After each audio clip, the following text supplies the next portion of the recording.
Oh, Ubisoft, the game company that just can't help taking an L, especially every time they open their mouth. This time it's their CEO, Yves Guillemot. In Ubisoft's latest financial report, it was revealed that Mr. Guillemot said microtransactions in their games allow players to experience more fun. Yes, you heard that right. Microtransactions make your game more fun, ladies and gentlemen. That alone is a massive red flag and honestly not even an accurate take on microtransactions. In fact, it's downright contradictory. But before I get into why this is such a ridiculous statement, oh boy, there's a lot of it.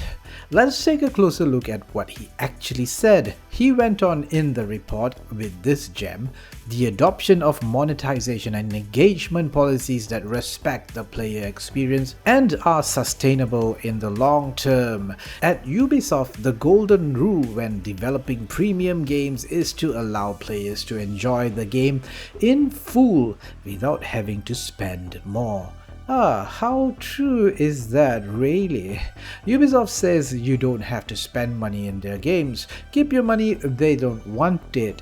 Sure, except that's only partially true. And I'm getting ahead of myself. Let's see what else he has to say. Here's a full statement on that microtransaction bit. Our monetization offer within premium games makes the player experience more fun by allowing them to personalize their avatars or progress more quickly. However, this is always optional. And yes, that's technically true. They aren't forcing you to give them your money. That would be extortion, and that's a crime. Microtransactions have never been mandatory until, well, they kinda are. See, when we look back at microtransactions, the first one that everyone knows about is the horse armor from Oblivion. Sure, it gave you a tiny advantage, it was after all horse armor, right? But my point is, microtransactions really became a mainstay in RPGs because RPGs are filled with grind and filled with systems that give developers more opportunities to monetize parts of the game. Thankfully, as a strategy gamer, we've dodged most of the really bad microtransactions. I guess we're not as into dressing up our units like absolute dorks, unless it's a pre-order bonus, of course. Microtransactions really blew up in the free-to-play MMO space, and at least there you got the game for free, so microtransactions kept the servers alive.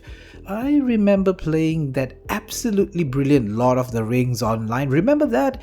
If it let me play up to a certain point in the main story before asking me to pay to unlock more. And honestly, in that case, fair enough. I've already sunk hours and hours into the game. I didn't play a cent for and had a blast.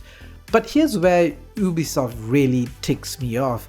They've been shoving microtransactions into so-called premium games, even single-player ones.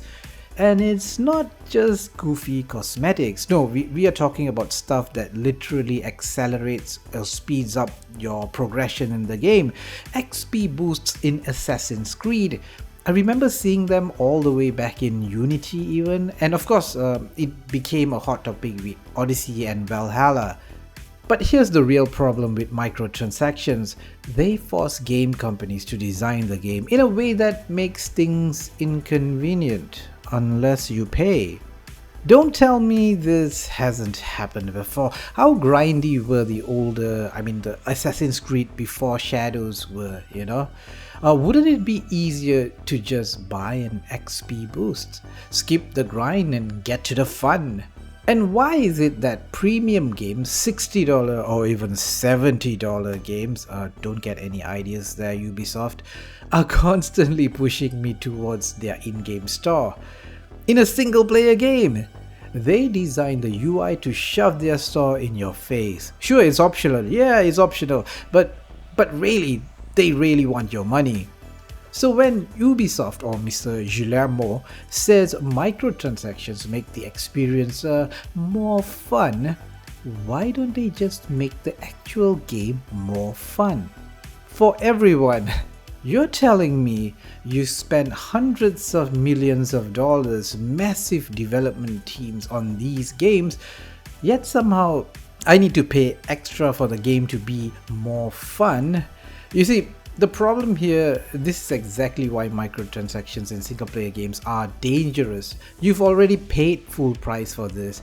You expect the full experience, but now companies can just give you I wouldn't say half-baked experience, but you don't get the full experience. But Ubisoft, and honestly most of the AAA game industry, are obsessed with monetization schemes. Yes, schemes! They're constantly scheming about how to nickel and dime us without completely ruining the game. Because if they did, that would hurt their sales, right? They wouldn't want that either. They'll carefully sneak them in, just enough to make the game tolerable if you don't pay. But always there, lingering in the background, waiting for you to open your wallet and buy that sweet microtransaction. Because for these companies, games aren't just products anymore. They are platforms. Platforms to squeeze every last dime beyond that $60 you've already paid. No, Ubisoft and Mr. Guillemot, microtransactions don't add more fun to games. They add more money to your bank accounts. No, they take away the fun people who paid $60 could have. If it was in the game in the first place for them. So they make for a lesser experience for everyone. Anyway, tell me in the comments, do you buy microtransactions? What kind of stuff do you actually buy? And what do you think of Ubisoft's own microtransactions? Oh, and if there are any microtransactions in strategy games, I must have missed them. Let me know in the comments. Also check out my video on Heroes of Might and Magic Olden Era. Ubisoft at least did one thing right there, though let's be honest, they're pretty clueless when it comes to marketing a strategy game. Thanks for watching and farewell, noble friends.